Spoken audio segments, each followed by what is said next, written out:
Welcome everyone to quarterfinal number 3 here at Itaúna. An exciting moment for surfing with Carissa, world number 1, wearing the yellow jersey, taking on the young surfer from the island of Oahu. They come from the same island. Bettylou representing the North Shore, C.Moore living in Honolulu. She's so consistent. She's definitely pushing the woman's level of surfing, always in every condition as well. Well-rounded surfer. Carissa now setting up her backhand attack, and she will get bounced off on her way down to a completion. You can see Bettylou kind of look over, saw her go incomplete. Now she'll have priority and look to answer back.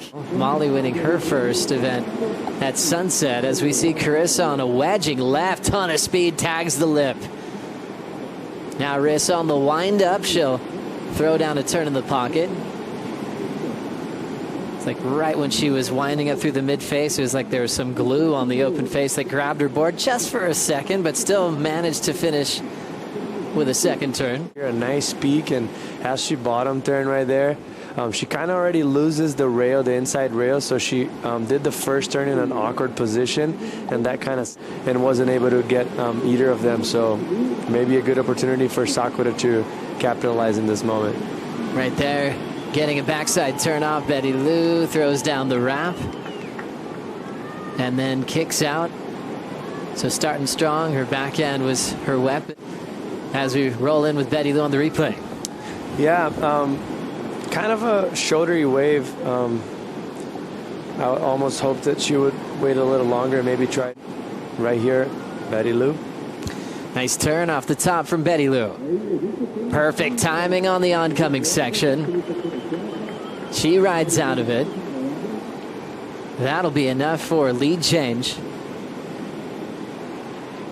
And now she'll set up the ride on the inside to get out the back. Good timing there, good pace from Bettylou to show off her backhand again.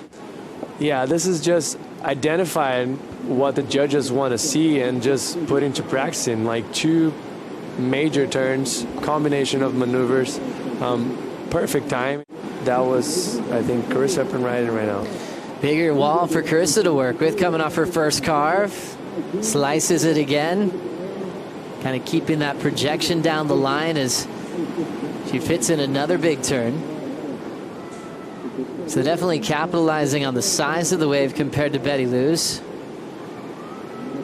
And now she'll have a little right-hand reform to set the rail.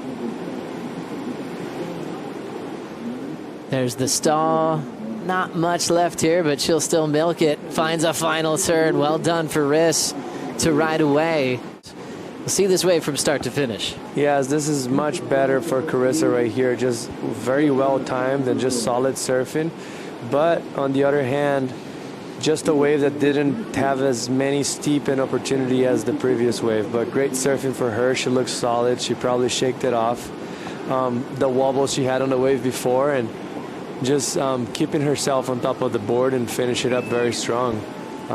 Great wave. She's probably going to get a good backup score, and it'll be interesting also to see what Bettylou gets, because that was solid wave for her. The most critical you can be and ride it out clean, the most reward you're going to get. Carissa now choosing her backhand again. Responds with a snap. Driving off the bottom into the lip, hitting it a bit harder. Great recovery with all that backwash. Sets up the carve in the pocket, and definitely had a lot of intent to try to build on her total. Tough sections to work with. Every section was different. Now she's earned a bonus inside track. Wraps it, lip still there. Forced to carve as it changed shape, and she's just going to ride her way all the way through. Long ride there for world number 1. Mitchell Ross is going for another Oakberry Acai. It's hard to not order one when you're upstairs. As we look at Carissa's last. Right here, that's the difference that I was saying. She was now able to find that critical section right here and just really going for broke. Unfortunately, a little bit too much of a backwash, but she was still able to come out. Caught a little bit of the nose, but still came out with speed and was able to put a few more turns on that. And right here, it almost looked like she was going to get a dreamy little double up, but the wave kind of went flat. She was able to apply a few more maneuvers throughout, but nothing major. But that second turn was very critical. And let's get caught up with Bettylou's 6.6, Jesse. Nice size wave right there. You see the swell really improving, and that was a big turn. So she's keeping it very simple. Obviously very hard to apply, but just very back-footed surfer. Mostly also because she's from Haleiwa. Oh, I see Carissa up and riding. Glassy open face, big opportunity. Carissa drills it off the lip. Hard off the bottom and lays into a hammer of a turn.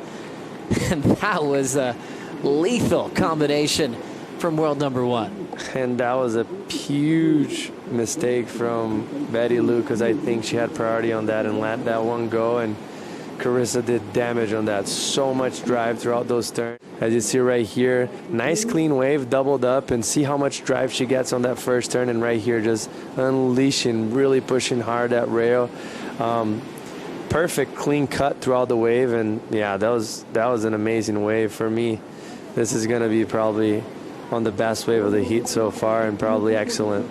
Another big windup. It looks like she didn't want to let any bit of that section go wasted. She drilled it. You could tell by her windup too. She was putting everything she had into that finish. Mitchell Ross put his acai down and is about to make it 4-0 over the young surfer from Oahu. And this will be a victory lap for world number 1, officially clinching a spot in the Rip Curl WSL Finals. And moving on to finals day, looking to go back-to-back with her titles here at Saquarema. Yes, another big win for Carissa, and it's just showing how consistent she is this year, and yeah, how prepared she is.